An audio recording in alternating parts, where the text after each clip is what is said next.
श्री शांतिनाथ भगवान चिंतामणि पाठशाला भगवान भगवान सत्संग महादेव स्वामी की मारुति देवतम हितविकराधि भगवान भगवान की चौबीस भगवान की परम श्री अच्छे स्वामी जी महाराज की परम श्री अच्छे स्वामी जी महाराज की परम श्री अच्छे श्री समर्थ स्वामी जी महाराज की स्वयं सारक चक्रवर्ती वंश शिक्षा दीक्षा करता हमारे देवाचे भगवान श्री विभव सरस्वती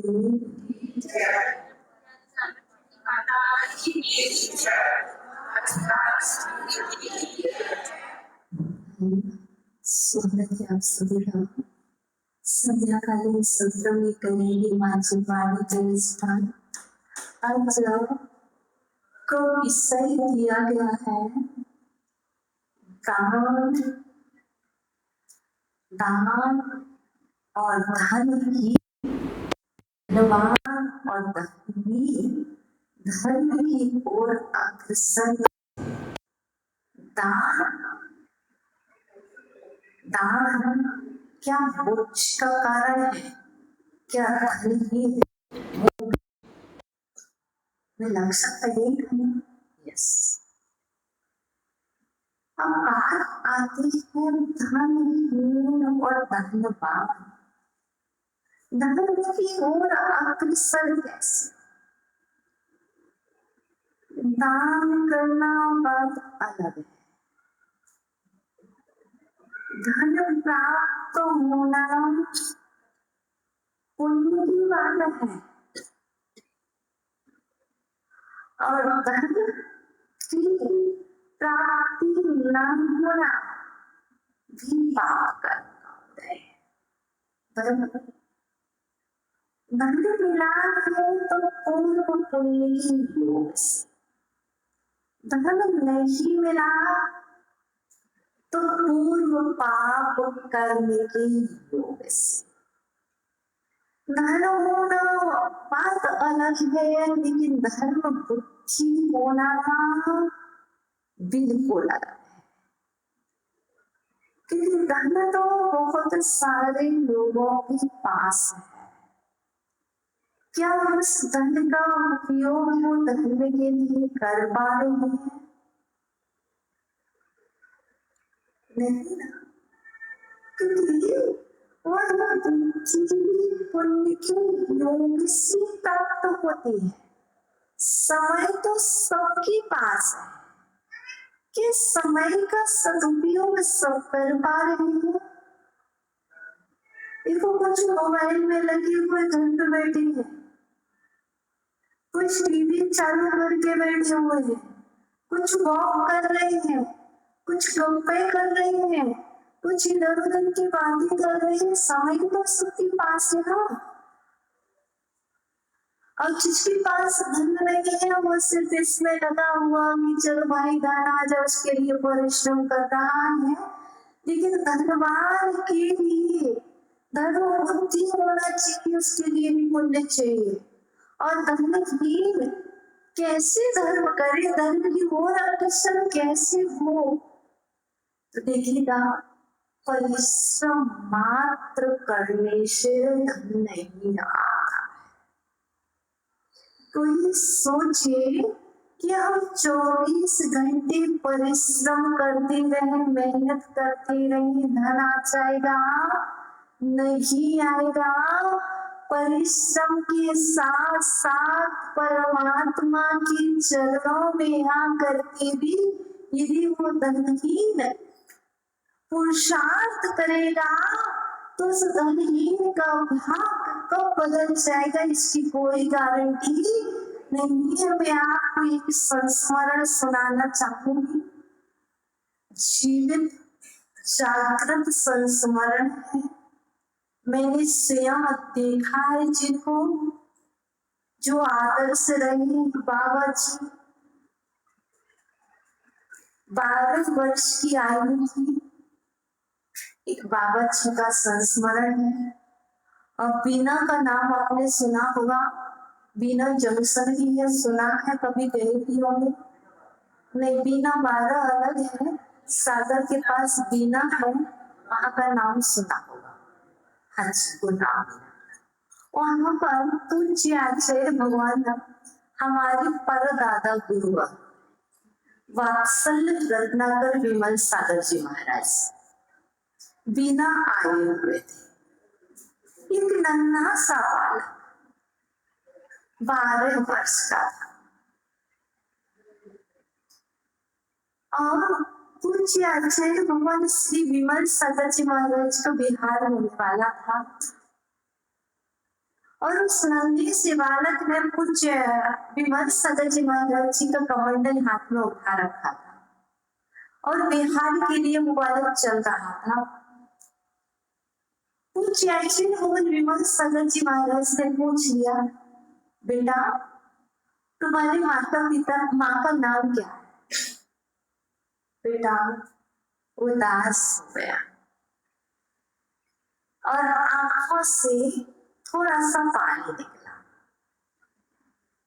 पूज्य आचार्य भगवान विमल सागर जी महाराज समझ गए, आप भी समझ गए। थोड़े से और चले, विमल सागर जी महाराज जी ने पूछ लिया, बेटा आपके पिताजी का नाम क्या है? अब वो बच्चा कुछ देर रुका और बोलने थोड़ी देर बाद रोया थे। उसने बोला, तुम्हें माता च पिता तो। वो 12 वर्ष का बालक था। अब उसके सिर पर न माँ की छाया है न पिता की छाया है। 2 आंसर मिल गए। अब तीसरा क्वेश्चन आपके मन में भी आ सकता है। जब ये बात सुन लो तो आपके मन में भी तीसरा क्वेश्चन उत्पन्न हो जाएगा, जिज्ञासा बन जाएगी कि आखिर उस बालक से और तो पूछे, बेटा तुम्हारे घर में और कौन कौन है? कुछ आचार्य ने पूछा, सिर पर हाथ फेरा और पूछा, तुम्हारे घर में और कौन कौन है? उस बालक ने सहजता में आंसर दिया, मैं और बेनी से छोटे 3 बहन। 12 साल का बालक है और उस बालक ने पूज्य विमल सागर जी महाराज को आंसर दिया, मैं और बेनी से छोटी 3 बहन। अब इसके पास सारी चीज क्लोज हो जाती है कि उसके ऊपर कोई और नहीं, ना दादा है, ना दादी है, ना चाचा है, ना ताऊ, सारी चीज क्लोज हो जाती है। अब फोर्थ क्वेश्चन और मन में आ सकता है, आपके मन में आ सकता है, चाहे साधु भगवान का कोई भी हो, आ सकता है जिसके अंदर दया होगी, करुणा होगी, जो धर्मात्मा होगा, उसके अंदर फोर्थ क्वेश्चन भी आएगा। और कुछ विमल सागर जी के मन में फोर्थ क्वेश्चन है और उनका, बेटा आप क्या करते हो?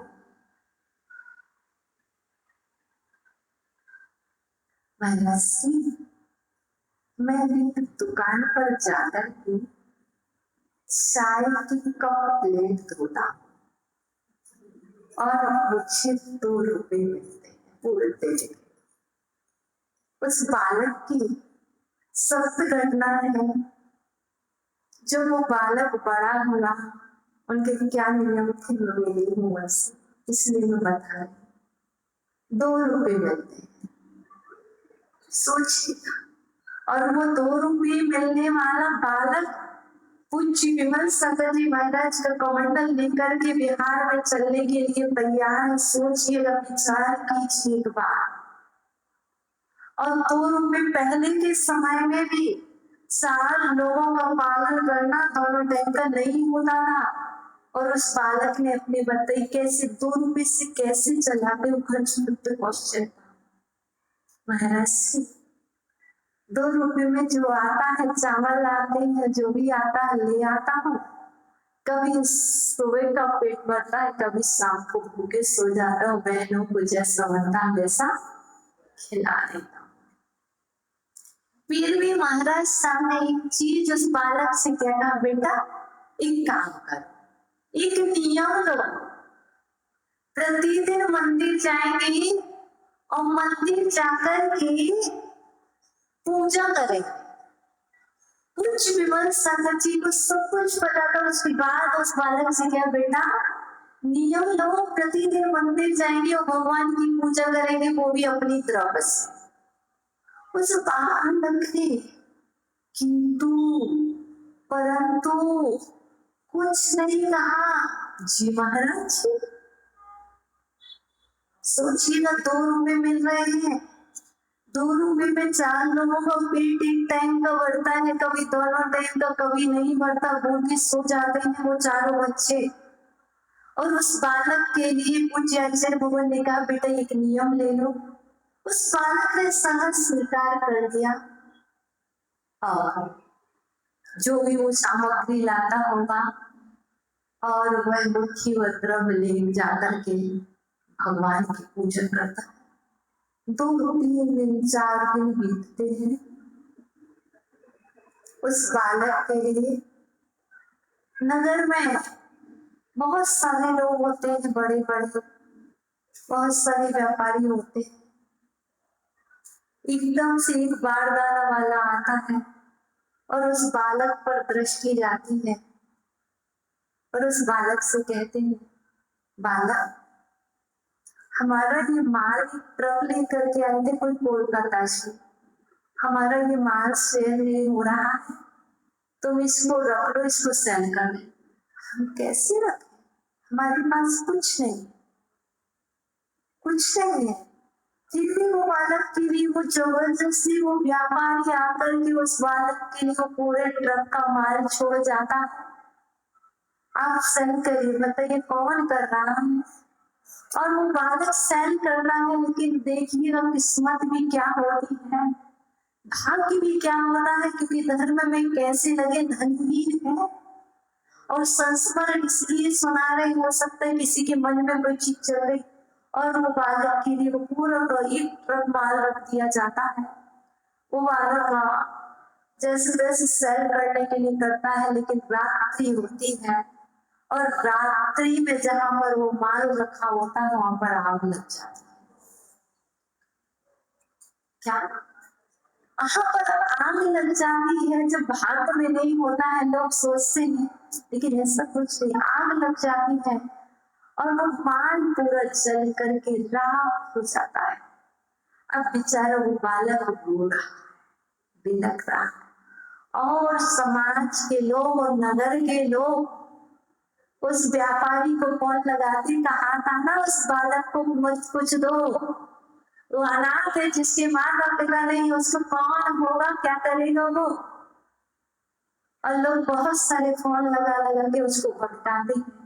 और लेकिन वो व्यापारी वहां से चल करके आता है और क्या कहता, बेटे के सिर पर हाथ रखते, देखो बेटा ये माल हमारे पास रखा होता है और वहां भी यदि आग लग जाती तो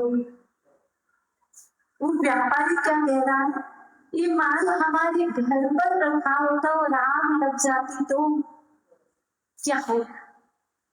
लोगों ने बहुत भड़काया, लेकिन भड़के नहीं, क्यों,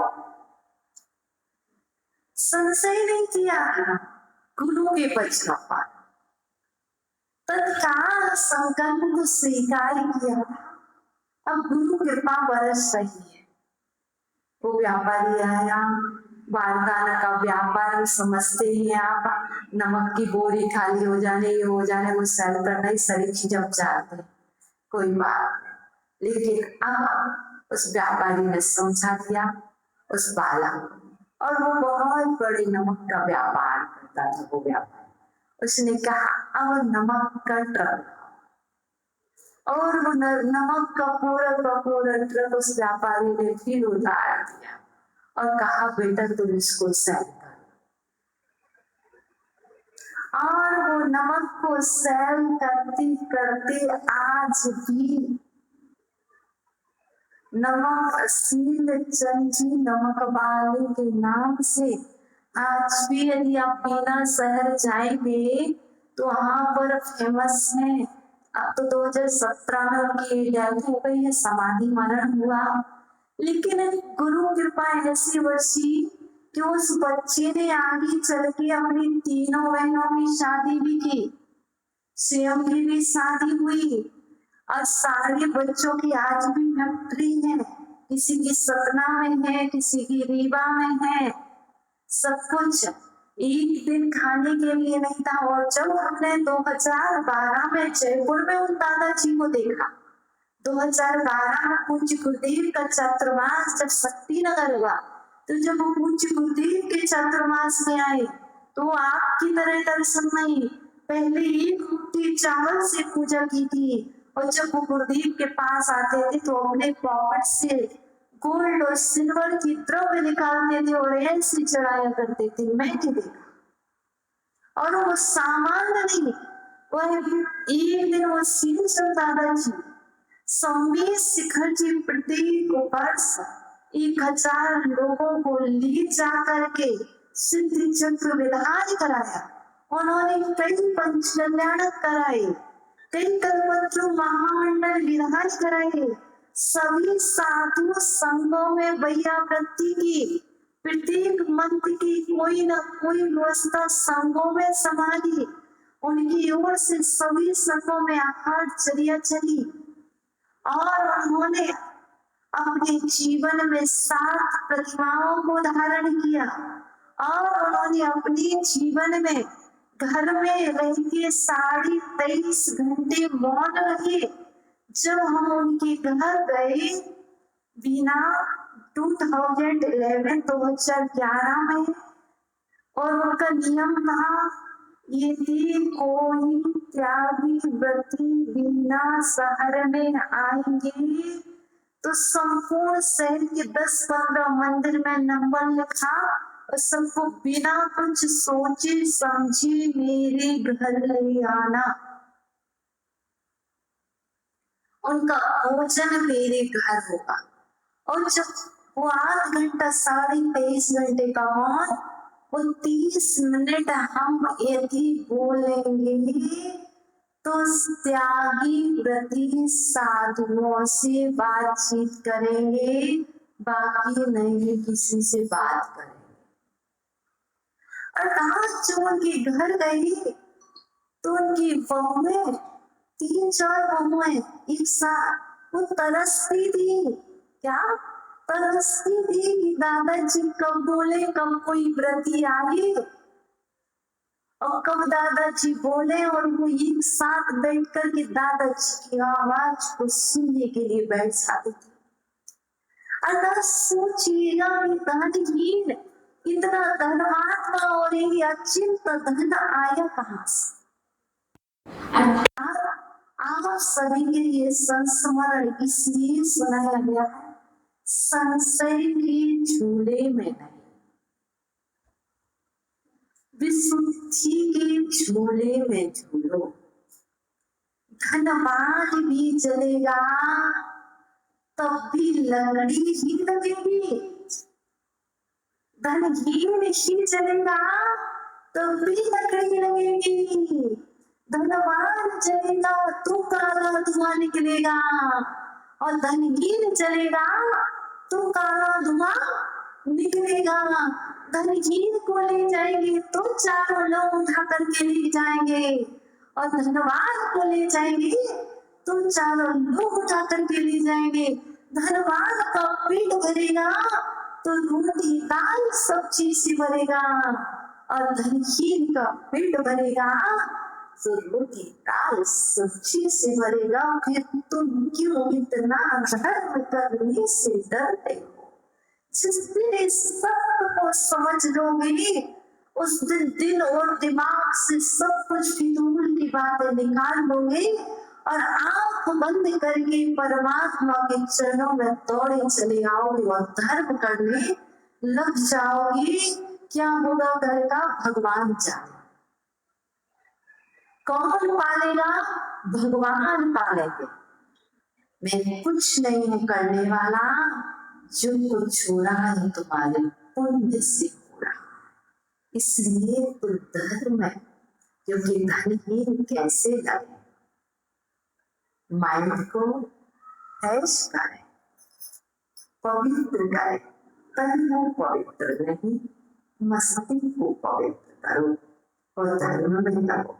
और जो धनवान है वह धर्म कर ही रहे, वो नहीं कर रहे, तो वो अपने आप को सोचे ये धन पूर्ण पुण्य के योग से मिला है और इसका हम सदुपयोग नहीं कर रहे हैं, तो यह बहुत कन्वर्ट हो जाएगा। इसलिए धनवान को भी चाहिए कि वो धर्म में अच्छी तरह से लग जाए और अच्छी तरह से लग करके गारंटी सच्चे मन से, सच्ची श्रद्धा से, विशुद्धि से किया गया काम तत्काल फलदायी होता है। जैसे मैं एग्जाम्पल दे रही हूँ, किसी ने मंदिर जी में कोई काम किया सच्चे मन से और तत्काल वो मंदिर में 4 घंटे बिताए और तुरंत 100 पर जाएगा, न जाने कौन सा काम तत्काल उससे ज्यादा में हो जाएगा। तो उसे क्या समझना चाहिए? उसे समझना चाहिए धर्म का ही फल। ठीक है, इसलिए धन होना अच्छी बात नहीं, धर्म होना जीवन में बड़ी अच्छी बात है।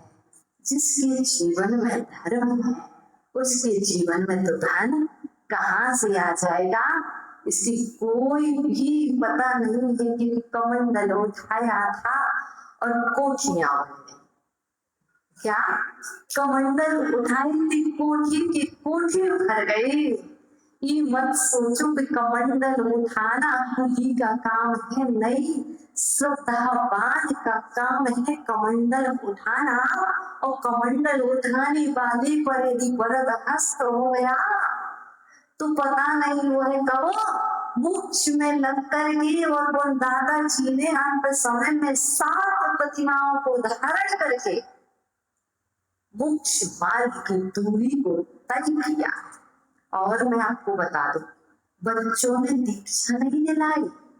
क्या कहते थे बच्चे अंत समय, ये मेरे भगवान है। क्या कहते थे वो बच्चे? ये दादाजी मेरे भगवान है, इन भगवान को मैं बाहर नहीं निकाल सकता घर से। और ऐसे हाथों पर लेकर के उन दादाजी के घर में ही वस्त्रों का त्याग करा के भैया वृत्ति करके, जैसे संघों में भी कोई सेवा नहीं कर सकता, ऐसे उन बच्चों ने उन बाबा जी की ऐसी सेवा की भगवान मान करके। तो हम यहाँ बैठे हुए दादा दादी धर्मात्मा लोगों से कहते हैं कि घर में ऐसे धर्मात्मा बन के रहो कि घर के देखने वाले भी धर्मात्मा बन जाए। ये भी एक मोक्ष मार्ग है। और दूसरी बात, दूसरा क्वेश्चन क्या था? धर्म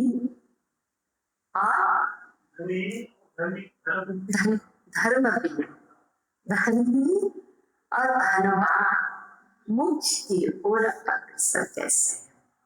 धन तुच्छ, धन तुच्छ, धर्म और धनहीन होना सदा नहीं और धनवान सदा नहीं होगे। जब दोनों को ही जाना है, चलना धनहीन को, धनवान को, तुम क्यों ना चलने से पहले, ये साधक जी, क्यों ना चलने से पहले चलन छोड़ दें तो एक दिन उस जिले को प्राप्त हो जाएंगे जिसकी चाह रखते हैं। इसलिए जब दोनों को ही चलना है तो पहले से ही चलना छोड़ दो। धन को पहले से छोड़ दो, धनवान के लिए है, दूसरे हाथों से निकाले। क्या बस समझिए, धनवान पहने हैं और धनहीन चाहता है पहले। नहीं है तो पहले त्याग कर दो भाई, मेरा त्याग। और है तो जिसके लिए आंखें बंद होंगी उस दिन छीन लिया जाएगा, छीन लिया जाएगा। और कोई छीने, कोई चपटे, उससे पहले भैया मेरा सब चीज का त्याग है। तो उसके बाद न धनहीन में न धनवान में भेद भाव रहेगा। भेद विज्ञान में जियो। जिसके पास है वो आज की डेट में कौन पहन पा रही है? जिनके पास है वो आज पहन नहीं पा रहे। जिनके पास नहीं है वो बेचारे इसमें ही चल रहे, मेरे पास नहीं है, मेरे पास नहीं है, नहीं है। लेकिन दोनों सुखी हो जाओ। जिनके पास है तो मात्र लोकल में। आंख मिची किसका? किसका? आंख बंद होने पर लॉकर में रखी वस्तु तुम्हारी नहीं है। और जब आंख बंद हो जाएगी, गाड़ी तुम्हारे पापा की नहीं है, तुम्हारी भी नहीं है। आंख बंद होने के बाद आपकी निजी वस्तु भी आपकी नहीं होती। फिर हम इतना क्यों उस पर अकड़ रहे हैं? इसलिए दूसरे लोग कहें तुम्हें कितना टाइम लगेगा, जब तुम्हारी आंखें बंद हो जाएंगी तो भैया आप कहीं पहुंच जाएगा। भाई जी तो भैया कितना टाइम है आप ले जाने में? लोग क्या करते हैं जी भाई कितना टाइम है ले जाने में? 11:30 बजे का टाइम। समझ गए? तो 11:30 बजे का टाइम दिया था। अब बताइए कितने बज गए? 9:30 बज गए। अभी 2 घंटे, अभी 2 घंटे सोचते ही नहीं। जब आंख बंद हो गई तो जो आपसे स्नेह कर रहे हैं, जो आपसे धन से प्रेम कर रहे हैं, वो भी कहेंगे कितना टाइम, जल्दी करो भैया, जल्दी करो। अर्थात इस सत्य को जिस दिन समझ लोगे उस दिन आप धन की ओर अग्रसर हो जाओगे। जब तक इस सत्य को नहीं समझा तब तक धर्म से दूर दूर दूर भाग रहे हैं। जब सत्य छोड़ना ही है तो क्यों जोड़ने की ओर पड़े हो? सिर्फ इतना ही अच्छा है जितने में आनंद से जी रहे, बाकी तो सब आनंद में है। हमारा समय हुआ, सही समाधान हो गया होगा कि जब तक अपनी सोच नहीं बदलोगे तब तक आप धर्म की ओर अग्रसर नहीं होगे। और यदि किसी के कहने से हो भी गए तो आप संतोषी प्राणी नहीं होंगे। यदि किसी ने आपको मुख्य मार्ग में लगा भी दिया तब भी आप संतोष को धारण नहीं करोगे। इसलिए मोक्ष मार्ग में लगने से पहले, मोक्ष मार्ग पर चलने से पहले मेरा निजी अनुभव है, सारे भाव भी पूरे कर लो, सर घूम लो, जो कुछ करना है मैं सिर्फ में जहाँ की यात्रा करना सब कर लो।